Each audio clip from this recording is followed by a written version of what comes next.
आज हमारे खास मेहमान हैं औरैया और इटावा के आयुर्वेद यूनानी अधिकारी श्री कप्तान सिंह जी। उनसे हम आयुर्वेद के बारे में भी पूछेंगे और जो कोरोना की थर्ड वेव की आशंका जताई जा रही है उससे निपटने के लिए हम पूछेंगे। डॉक्टर साहब, आपका बहुत बहुत तेजस खबर के स्टूडियो में स्वागत है। नमस्कार। डॉक्टर साहब, बताइए कि आप आयुर्वेद में बहुत दिनों से अपनी सेवाएं दे रहे हैं और तो इस जो भारत में जो प्राचीन काल में आयुर्वेद का उत्कृष्ट स्वरूप देखने को मिला था और आज नहीं हुए उस तरीके से आयुर्वेद अपनी सेवाएं दे पा रहा है, क्या कारण रहा है? किस कारण से इस तरीके की आयुर्वेद का जो पराभव हुआ, क्या कारण है? जी, आपका बहुत ही अच्छा ये प्रश्न है और वास्तविक जैसा कि हम लोग सभी जानते हैं, जो हमारे चिकित्सा क्षेत्र के जनक के रूप में माने जाते हैं वो हमारे आचार्य महर्षि चरक, जिनको पूरा विश्व जो है चिकित्सा जगत का जनक मानता है। और उसी प्रकार जो हमारे आचार्य सुश्रुत जो हुए हैं वो शल्य चिकित्सा क्षेत्र में वो आज पूरे उस समय भी जो है पूरे विश्व में शल्य चिकित्सक के जनक माने जाते थे। तो एक्चुअली इसको जानने के लिए हमें थोड़ा सा कुछ काल पीछे जाना पड़ेगा। कि बात आप बिल्कुल सही कह रहे हैं कि उस समय हमारा आयुर्वेद बहुत ही उत्कृष्ट विश्व को हम ज्ञान देते थे, विश्व को ज्ञान, बिल्कुल बिल्कुल बिल्कुल सही आपने कहा। लेकिन जब हम थोड़े काल के पीछे जाएंगे तो इसका जो मतलब जो इसमें आयुर्वेद के में गिरावट आई है उसमें हम जाएंगे ब्रिटिश शासन काल में। उस समय की घटनाओं को अगर हम देखें तो ब्रिटिश शासन काल जब हमारे यहाँ आया तो उस समय जो है उन्होंने आयुर्वेद को अवैज्ञानिक और जो लोगों की आस्था का उन्होंने ये माना कि ये लोगों की केवल धार्मिक आस्था है, ये कोई इस तरह का विज्ञान नहीं है। इसके तहत उन्होंने 1935 में सबसे पहले 1935 में जो हमारे कलकत्ता में एक मेडिकल जो आयुर्वेद मेडिकल शिक्षा संस्थान चल रहा था, सबसे पहले तो उन्होंने 1935 में उन्होंने उसको बंद कर दिया। और उसको बंद करने के बाद और पूरा जो संरक्षण है उन्होंने एलोपैथिक को, राज का जो संरक्षण हम कहेंगे वो एलोपैथिक को ही मिला। और ये जो काल है करीब आप मानिए कि 43 वर्ष तक आयुर्वेद को बिल्कुल एज ए बैन कर दिया गया। हम ये मान के चलते हैं कि चूंकि 1800 इसके बाद 43 वर्ष बाद जब 1878 में पुनः हमारे कविराज जो हुए हैं चंद्रशेखर जी सेन जी हुए हैं, उन्होंने पहली बार फिर 1878 में एक आयुर्वेदिक जो है पुनः औषधालय कलकत्ता में ही खोला और पहला जो उस समय का था वो पहला औषधालय खोला गया। और उसके 20 वर्ष बाद यानी कि उस काल को भी आप देखिए 43 वर्ष और वो और 20 वर्ष और 20 वर्ष के बाद हमारे जो वैद्य हैं तेलुगु से डी राजगोपालाचार्य सेन जी, उनके द्वारा जो है मद्रास में एक औषधालय खोला गया। तो ये जो कालखंड है जो ये आपका करीब 63 वर्ष हो गए उसमें जो बैन लगा रहा नहीं, वो तो 63 वर्ष हो गए। मतलब आप ये कह रहे हैं कि अंग्रेजी शासन काल में इसको आयुर्वेद को बिल्कुल बैन कर रखा था प्रारंभिक अंग्रेजी शासन काल में और उस पर कोई ध्यान नहीं दिया गया। इंस्टीट्यूट जो थे आयुर्वेद के वो बंद कर दिए गए। इस कारण से इसका शिक्षा का विकास नहीं पाया। उधर अल्टरनेट एलोपैथी पे विकास अंग्रेजों ने किया। इस कारण से हम लोग ज्ञान, लेकिन आजादी के बाद में क्या हुआ कि मतलब उसके बाद में भी ध्यान नहीं दिया गया। मतलब क्या मानते हैं कि समुचित ध्यान आजादी के बाद भी आयुर्वेद पर नहीं दिया गया जैसा कि दिया जाना चाहिए, ये आप मानते हैं क्या? बिल्कुल बिल्कुल। मैं यहाँ पर आपको इसी संदर्भ में एक चीज और जोड़ना चाहूंगा कि इसके बाद जब हम लोग कुछ अपने को स्थापित करने की स्थिति में आए तो उस समय क्या हुआ कि 1907 में पहली बार जो है अखिल भारतीय आयुर्वेद कांग्रेस की स्थापना हुई। इन्होंने थोड़ी सी अपनी गतिविधियां शुरू की, लेकिन जब हमारा देश स्वतंत्र हुआ 1947 के बाद तो जो हमारी सरकारें रही उन्होंने क्या किया कि आयुर्वेद को जो है एलोपैथिक के साथ उसको जोड़ते हुए उसको आगे बढ़ाने की कोशिश की, अलग से नहीं किया। डोमिनेंट एलोपैथी रहा और मतलब उस पर प्रभाव छोटी शाखा रही है आयुर्वेद जी जी प्रभावी एलोपैथी को रखा, एक पॉलिसी देता, यही तो कह रहे हैं। बिल्कुल बिल्कुल। और जो एलोपैथी को इतना ज्यादा बढ़ावा मिल चुका था और जो आज भी आप देख रहे हैं कि अभी भी जो है एलोपैथिक में काफी मतलब जो है अभी भी लोगों का वो है, लेकिन अब कुछ जब से आप देखिए कि 67 वर्ष बाद यानी कि 2014 में आजादी के बाद पहली बार भारत सरकार द्वारा जो है आयुष मंत्रालय की स्थापना की गई, पहली बार। और 2014 में स्थापना के बाद अब आप देखिए कितना छोटा सा कालखंड है, इस बीच में हम लोगों ने बहुत अच्छे से कार्य करते हुए हमने जो आयुर्वेद को इतने स्तर तक पहुंचाया। आपने अभी कोविड काल में देखा होगा कि आयुर्वेद ने किस तरह अपने को स्थापित करते हुए और लोगों को सेवाएं दी। तो इस कालखंड में जो हम जब भी किसी भी कोई भी पैथी हो, अगर उसको जब तक राज्य का संरक्षण प्राप्त नहीं होगा तब तक वो आगे नहीं बढ़ सकता। अभी क्या मतलब इसमें मौजूदा समय में तभी सरकार ध्यान दे रही है इसकी, लेकिन क्या अभी शोध की और आवश्यकता है? जैसे कि और विधाओं में शोध ज्यादा होता है, लेकिन बहुत ज्यादा शोध होता है, उसके लिए पूरे विश्व में शोध होता है, तो क्या भारत में अभी और शोध करने की आवश्यकता है? सरकार और इस पे शोध पे ध्यान दे, क्योंकि जो बीच में जो जैसा कि आप बता रहे हैं कि ज्ञान जो लुप्त हो गया था अंग्रेजी हुकूमत में, तो उस काल से शोध का मतलब शोध नहीं हो पाया और प्राचीन ज्ञान तो लुप्त भी हो गया होगा मुझे लगता है। लेकिन तो क्या अभी और शोध वर्तमान परिवेश में करने की आवश्यकता है? उस पर बहुत भारी बजट सरकार अनुमानित करेगी। बिल्कुल सही बात है। जब कोई चीज बहुत अपने गिरावट में नीचे स्तर पर आ जाती है तो उसमें तो बहुत ही ज्यादा आवश्यकता है, बहुत ही मतलब तेज आवश्यकता है और ज्यादा से ज्यादा इसमें। और शोध का तो एक ऐसा विषय है जो शोध और अनुसंधान किसी भी पैथी को, किसी भी विज्ञान को आगे को ले जाने के लिए वो सतत ही मतलब वो लागू होती है और इसको हमेशा लागू रहना भी चाहिए। इसी के अंतर्गत मैं आपको बता दूं कि वास्तविक हमारे आयुर्वेद में जो चीजें सूत्र रूप में लिखी थी, अब उनको हमें विस्तृत रूप में ले जाना पड़ेगा।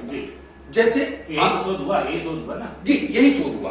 अब मैं आपको शोध की प्रक्रिया है, बिल्कुल शोध की प्रक्रिया है और इसको मैं बताऊंगा आपको एक उदाहरण के साथ, आप समझ पाएंगे इसको बहुत अच्छे से कि हमारे यहाँ आयुर्वेद में एक चिकित्सा शल्य चिकित्सा की व्यवस्था है जिसे कहते हैं छाछ सूत्र। ये छाछ सूत्र के द्वारा वर्तमान में है क्या? वर्तमान में है और कितने अच्छे से इसको मैं आपको बताना चाहूंगा कि छाछ सूत्र जो हमारे अपने आयुर्वेद के शास्त्रों में सूत्र रूप में लिखे हुए थे, उसको हमने व्यवहारिक रूप देने के लिए हमारे इसके लिए बहुत बड़ा श्रेय हमारा जो है बनारस हिंदू विश्वविद्यालय को जाता है, जहां पर इस छाछ सूत्र से जो शोध किया गया उसमें होता क्या है कि औषधियों का लेप कर और भावित करके उस एक सूत्र तैयार किया, एक धागा तैयार किया जाता है और उस धागे को जो है उस धागे के द्वारा उसको बांध के और रोपित करके उसको हम जो है भगंदर जैसे लोगों का मतलब सफल मतलब जो है 99% सफल इलाज करते हैं, जो कि शल्य क्रिया से बहुत ही सस्ता और बहुत ही बेहतरीन मतलब जो इलाज है। और आप देखिए उसकी आपको इस स्तर से वो पता चलेगी कि वो छाछ सूत्र जो लब बैली की पुस्तक है, आधुनिक पुस्तक सर्जरी की सबसे श्रेष्ठ पुस्तक लब बैली है, उसमें इसको स्थान दिया गया। अच्छा, जब हमने इसमें शोध किया और इसको हम जब ले आए तो उस छाछ सूत्र को जो हमारे बनारस हिंदू विश्वविद्यालय से वो हुआ तो उसमें एक टॉपिक जो है लब बैली में जोड़ा गया। अच्छा, जो कि एक श्रेष्ठ पुस्तक मानी जाती है सर्जरी में, तो उसको भी स्थान मिला। नहीं, ये जैसे कि आप भगंदर की बात कर रहे हैं, एक विधा में जैसे छाछ सूत्र हो सकता है, लेकिन शल्य चिकित्सा का तो बहुत व्यापक क्षेत्र है, जैसे कि मस्तिष्क का ऑपरेशन होना हो, हृदय का ऑपरेशन होना हो, इस तरीके से कि अभी कोई आयुर्वेद की व्यवस्था नहीं है। जैसे कि मैं लेकिन प्राचीन काल में थी। एक उदाहरण जो मैंने हड़प्पा काल के समय में एक लोथा जगह पड़ती है गुजरात में, वहां पर जो शव पाए गए बच्चों के शव में जो शव की खोपड़ी में उनके शल्य चिकित्सा के अवशेष मिले थे, साक्ष्य मिले हैं, स्पष्ट साक्ष्य हैं, ये इतिहास की किताबों में पढ़ रहे थे। तो अब हड़प्पा काल बिल्कुल मतलब उस समय ज्ञान विश्व में बिल्कुल नहीं था और हमारे यहाँ पर इतना ज्ञान था, तो ये लगता ये मतलब शल्य चिकित्सा आज तो आयुर्वेद में कुछ है ही नहीं, जैसा कि आपने एक उदाहरण दिया भगंदर का, और चूंकि शल्य चिकित्सा का बहुत व्यापक और बहुत जरूरत भी है, तो ऐसे में क्या होना चाहिए? शल्य चिकित्सा के लिए मैं आपको बताना चाहूंगा, चूंकि जब पूरी आयुर्वेद की व्यवस्था ही बंद कर दिया गया किसी शासनकाल में और एक लंबे अरसे तक जब बंद कर दिया गया, और ये हमारे शास्त्रों में वर्णित है कि जो हमारे मतलब आचार्य सुश्रुत जिन यंत्रों का प्रयोग करते थे उन यंत्रों का 100 यंत्रों का वो लगभग प्रयोग वर्णन आया है। अच्छा। 100 मतलब, और वही जो यंत्र है आज भी वो आपके आधुनिक चिकित्सा में मिलते हैं, उन्हीं नाम से, उन्हीं का प्रयोग किया जाता है। अब इस विधा को जब तक हम स्वयं करना शुरू नहीं करेंगे तब तक हम इसको आगे नहीं बढ़ा सकते। आयुर्वेद भी इस तरीके पर ध्यान दे और इस तरीके के ट्रेनिंग दे अपनी एकेडमिक स्कूल जो आयुर्वेद की पढ़ाई होती है उसके साथ में, तो ये मतलब मुझे लगता है इसका विकास हो सकता है शल्य चिकित्सा का आयुर्वेद की विधा के साथ में, और आयुर्वेद से जोड़ करके इसको मतलब इसका विकास हो सकता है क्या? आप देखिए, शल्य चिकित्सा अगर वास्तविक बहुत सिंपल सी भाषा में आप जानना चाहें तो शल्य चिकित्सा कोई वैसी नहीं है। ये हैंड कितना आपका ट्रेंड है उस पर डिपेंड करता है। आप जितना अधिक से अधिक कार्य करेंगे उस क्षेत्र में तो उतनी ही आप अच्छा बेहतर कर सकते हैं। कोई भी सर्जन जो है, जो शल्य चिकित्सक है, वो जितना ज्यादा से ज्यादा कार्य करेगा किसी की देखरेख में तो उतनी अच्छा उसका हैंड होगा। अब जैसे हमारे यहाँ आयुर्वेद में सालाक में पीजी कराते हैं। सालाक का मतलब होता है ENT, मतलब आई से जो लोग करते हैं उनको वो सब मतलब ऑपरेशन भी करते हैं, सब कुछ करते हैं, लेकिन अभी तक जो है हमारे गवर्नमेंट के द्वारा इन लोगों को मतलब ऑथराइज नहीं किया गया। तो जब हम सीख भी लेंगे, अगर उस कार्य को नहीं करेंगे तो वो हमारे लिए सरकार को ध्यान दे और इस पर अगर ध्यान दे तो उसका विकास हो सकता है, यही आप कह रहे हैं? जी, आपको मैं बताना चाहूंगा इसके कि अभी हाल ही में केंद्र सरकार के द्वारा 2020 में कुछ शल्य मतलब जो है चिकित्सा को आयुर्वेद के लिए उन्होंने उन्होंने दिए हैं कि आप ये शल्य चिकित्सा अपने क्षेत्र में कर सकते हैं। एक और विधा अपने यहाँ पहले थी प्राचीन काल में, जो जिनका नाम भी दे दिया, जो कनिष्क के वैद्य थे, कनिष्क के वैद्यचरक थे, वो धातु रसायन पर उन्होंने पहली बार भारत में प्रयोग किया था कि धातुओं के रसायन से पूरी बीमारी को डायग्नोज करके उसको क्योर करना, इस तरीके से उनके पास व्यवस्था थी। और आज उस विधा का कुछ ज्यादा विकास देखने को नहीं मिलता है, मतलब इस पर भी कुछ प्रकाश डालेंगे? जी, धातुओं का जो आप कहना चाह रहे हैं, एक्चुअली धातुओं का प्रयोग आयुर्वेद में हमेशा शुरू से होता रहा, जो भस्म कहते हैं जी, जिसको भस्म कहते हैं, और आज भी उनको हम बहुत फ्रिक्वेंटली रूप से उसका प्रयोग करते हैं, बहुत ही ज्यादा, और आम लोगों में भी ये बहुत प्रचलित था। आप देखिए कि हमारे यहाँ सभी लोग जानते हैं कि जल का जो संचय करते थे वो तांबे के बर्तन में करते थे। तो ये चीज जो है तो वो भी एक धातु ही है कि किस जगह हमें संचय करना है। लोग जो अन्नप्राशन करते थे वो चांदी की चम्मच में करवाते थे, तो वो भी एक धातु है कि किस उसमें हम करेंगे। गिलास जो पानी पीने का है उसमें भी हम मतलब चांदी का गिलास यूज करते थे, सोने के बर्तन यूज करते थे। इस तरह से तो हम अपने जीवन में, जीवन शैली में उसका उपयोग करते थे। और जहां तक बात हमारे मतलब रोगों के उसके निदान के लिए है तो उसमें तो आजकल बहुत सारी ऐसी धातुएं हैं, जैसे हमारे यहाँ स्वर्ण भस्म है, नाग भस्म है, वंग भस्म है, यसद भस्म है, अभ्रक भस्म है और लौह भस्म है। ऐसी बहुत अनेक जो भस्में हैं उनका आज भी हम प्रयोग करते हैं, बड़ी सफलता से प्रयोग करते हैं और उनके रिजल्ट भी बहुत अच्छे हैं। ये बताइए अब तक कि जैसे कि आप जैसे आयुर्वेद को बता रहे हैं कि श्रेष्ठ था और श्रेष्ठ हो सकता है, तो मतलब किन किन इलाज, एलोपैथी जो चल रही वर्तमान में बहुत ज्यादा उसका पूरे विश्व में मतलब उसका प्रभाव है और उसी को ज्यादा लोग विश्वास करते हैं, लेकिन आप ये बताइए कौन कौन से इलाज जो है आयुर्वेद में है और वो एलोपैथी में नहीं है, और आयुर्वेद एलोपैथी से कहाँ श्रेष्ठ आप पाते हैं? एक्चुअली जिस जगह मैं बैठा हुआ हूँ तो मैं किसी भी पैथी को जो है आपस में एक दूसरे की उस पर नहीं जाना चाहूंगा कि कौन श्रेष्ठ है कौन नहीं, लेकिन ये कहना ठीक भी नहीं होगा इस मंच के माध्यम से। लेकिन आम लोगों में जो धारणा होती है, आम लोगों की क्या मतलब अपनी सोच, हम उससे इसका आकलन जरूर कर सकते हैं कि आम लोगों में आप लोगों ने देखा होगा कि लोग जानते हैं कि साहब अब लोगों को ये समझ में आ रहा है कि साहब नहीं, एलोपैथी की जो मेडिसिन होती है उसके साइड इफेक्ट बहुत होते हैं और साहब ये साइड इफेक्ट इतने होते हैं, आप देखिए कि एक दवाई खाएंगे तो दूसरा रोग उत्पन्न हो जाता है। तो इस तरह के साइड इफेक्ट बहुत है।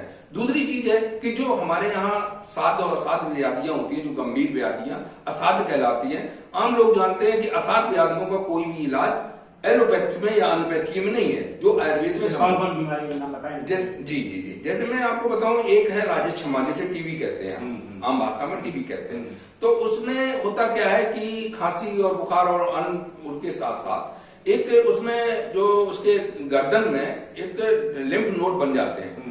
उन लिम्फ नोड का कोई भी निदान एलोपैथियों में नहीं है। योग से आप कोऑर्डिनेट करके उसको ठीक करते हैं डिप्रेशन वालों को? योग से भी करते हैं, और हमारे यहाँ एक चीज और देखिए आप, कि हम लोग जो मतलब इस तरह के मानसिक व्याधियों में जो हम लोग ड्रग यूज करते हैं, उसमें आपको बताऊं, जैसे हम लोग जटामांसी यूज करते हैं, और मॉडर्न में या एलोपैथियों में सेडेशन देते हैं।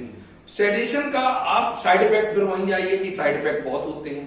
कुछ दिनों में हाथ पैर कांपने लगते हैं उनको, और मतलब अपनी दैनिक क्रिया में भी वो होता है। वहीं जब हम अपनी औषधियां यूज करते हैं तो लोगों को साउंड स्लीप भी आती है और कोई भी साइड इफेक्ट नहीं होती। क्या मतलब जब सब ये कोई कंट्राडिक्शन की बात नहीं है, ये प्राचीन ज्ञान के, भारत के अद्भुत ज्ञान की बात है, और एलोपैथी है ये, उसका भी अपना महत्व है, वो जी बिल्कुल बहुत आगे है। बिल्कुल बिल्कुल। तो मतलब क्या इन दोनों का समन्वय होकर के कोई अलग से पैथी बन सकती है भारत, जिसमें मतलब चूंकि आयुर्वेद में जो दवाइयां होती कभी कभी बहुत धीमे से उसका प्रभाव पड़ता है मरीजों पर, और मरीज को आवश्यकता होती है इमरजेंसी की कभी, तो उसमें एलोपैथी का प्रयोग ज्यादातर विश्वसनीय माना गया है। तो इन दोनों का समन्वय होगा कि कोई इस तरीके की पैथी हो सकती है, इसमें भारत सरकार को कोई काम करना चाहिए क्या? भारत सरकार ने निश्चित रूप से, अब आप देख लीजिए, मुझे तो ऐसा लगता है कि आने वाले 10 वर्षों में आप देखेंगे कि आयुर्वेद अपना एक बहुत अच्छा स्थान विश्व में मतलब स्थापित कर लेगा। जैसे अभी आपने देखा कि हाल में योग गुरु ने बाबा रामदेव जी की जाता है, ये 2000 मतलब जो है योग 2005 से उन्होंने शुरू किया था लगभग, पतंजलि जो पीठ उन्होंने स्थापित की, और योग को जो है आज विश्व में 21 जून को हम लोग योग अंतर्राष्ट्रीय योग दिवस के रूप में, बड़ी उपलब्धि है भारत के लिए और भारत के प्राचीन ज्ञान को। तो मैं आपको निश्चित रूप से जी जी जी मैं ये इस बात का बिल्कुल आश्वस्त कर देना चाहूंगा कि यदि हम लोगों ने आयुर्वेद पे बहुत अच्छे से कार्य किया तो निश्चित ही अगले 1 दशक में आप देखेंगे कि भारत जो है आयुर्वेद में विश्व में अपना पुनः वही स्थान प्राप्त करने की स्थिति में पहुंच जाएगा। समन्वय हो सकता है दवाइयों का, मतलब आयुर्वेद और उसका आयुर्वेद का समन्वय तो उस समय हो सकता है जब हम अपनी पैथी को बहुत अच्छे से उस स्टेज तक ले जाएं, और इसके बाद हम फिर ये देखें कि कौन मतलब हमारे यहाँ के लिए या जन कल्याणकारी कौन सी पैथी है, फिर हम उस पर तब समन्वय स्थापित कर सकते हैं।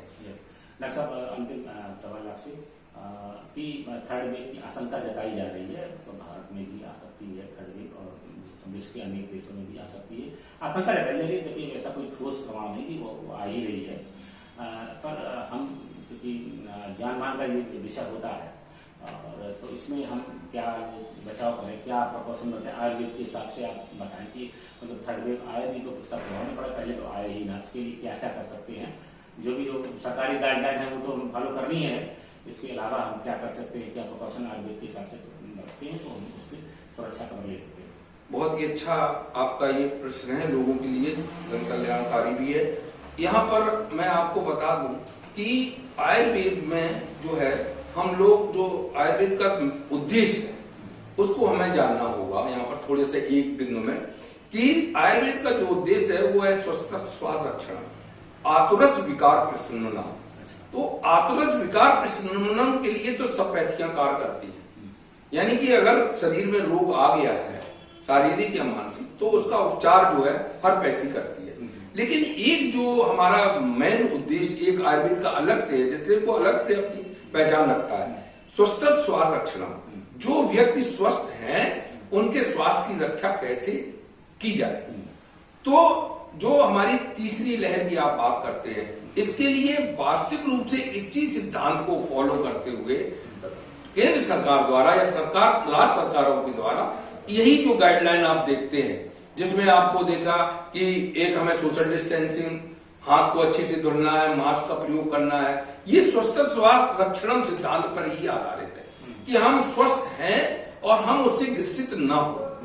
इससे हमें बचाव करने की आवश्यकता है। नंबर 1 कि हम ऐसे व्यक्ति के संपर्क में ना आए, नंबर 1। नंबर 2 हमें अपनी दिनचर्या ऋतुचर्या को बहुत संयमित और नियमित रूप से रहना पड़ेगा, और हमें अपनी ऋतुओं के अनुसार भी जो हमारे ये जो काल हमारा चेंज होता है ऋतुकाल जो चेंज होता है उसमें जो हमारे जैसे में अभी आपने देखा होगा कि कोविड नहीं है लेकिन लोगों को फीवर और जुकाम वगैरह हो रहा है, जबकि वो वायरल है, कहीं कहीं डेंगू हो रहा है। इस तरह से आपने देखा तो ये जो ऋतु परिवर्तन हो रहा है, इस ऋतु परिवर्तन में हमें अपनी दिनचर्या और ऋतुचर्या और अपना खान पान बहुत ही संतुलित रखना होगा और इस क्षेत्र के लिए एक रोग प्रतिरोधक जो क्षमता है उसको हमें बनाए रखना होगा, जिसके लिए हमें कम से कम, नहीं तो आपके मंच के माध्यम से मैं अधिकतर लोगों को ये कहना चाहूंगा कि 1 घंटे कम से कम आप योग में अवश्य दें। योगा जो है 1 घंटे अवश्य करें,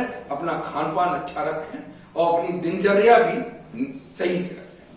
तो हम तीसरी लहर से, जैसे पिछले काल में आपने देखा होगा कि अन्य देशों में जो मतलब कोरोना की वेव आई, उनमें जितना जान माल का नुकसान हुआ अपने यहाँ हुआ, लेकिन अगर परसेंटेज में यहाँ की जनसंख्या के हिसाब से देखें तो उतना ज्यादा आयुर्वेद को घरेलू नुस्खे अपनाते थे, इसी कारण से नहीं। जी जी बिल्कुल। और मैंने इस गाइडलाइन में ये भी देखो कि जब तक कोई, जो कोरोना एक वायरस था, उसका कोई सही से इलाज या कोई भी इस तरह की कोई ड्रग नहीं थी इसमें ये देना, उसमें लाक्षणिक रूप से हम लोग वो कार्य कर रहे थे। तो सबसे पहले आप देखिए कि आयुर्वेद ने ही तुलसी पत्र, अदरक और काली मिर्च और इनका काढ़ा बना के पीजिए, जिससे कि हमारा गला और ये सारी चीजें सही रहे और हमें सोशल डिस्टेंसिंग और ये सब करना है। तो ये सारी चीजें हम लोग जो है उसमें है क्या कि हमें रोग प्रतिरोधक क्षमता बनाए रखनी है और जितनी अच्छी रोग प्रतिरोधक क्षमता हमारी बनी रहेगी और सोशल डिस्टेंसिंग वगैरह बनी रहेगी तो हम इससे बच सकते हैं। क्या क्या मतलब ले सकते हैं उसके प्रतिरोधक क्षमता बढ़ाने के लिए, क्या क्या चीजें ले सकते हैं? रोग प्रतिरोधक क्षमता जो है हमें बहुत मोटे तौर पे आप ये जानिए कि हमें प्रकृति के अनुरूप ही कार्य करना है, उसके विपरीत नहीं जाना। जैसे हमें अपना भोजन समय से लेना चाहिए, संतुलित लेना चाहिए। ये नहीं है आपने, आजकल मैं चिकित्सालय में देखता हूं अधिकांश लोग कहते थे आप जुकाम खांसी, अगर उनसे पूछते हैं कि क्या आपने ठंडा पिया, ये हाँ ठंडा पिया, अधिकांश लोग कहते हैं। 10% से 20% लोग कह देते हैं मैंने साहब ठंडा पिया। अब आप देखिए कि इस समय सब जानते हैं कि इससे बचना है, गुनगुना पानी पीना है, तो आप इससे अगर अपनी रोग प्रतिरोधक क्षमता ही कम करते हैं। आप तेजस कला के स्टूडियो में आए, आपका बहुत बहुत धन्यवाद। नमस्कार, बहुत बहुत धन्यवाद।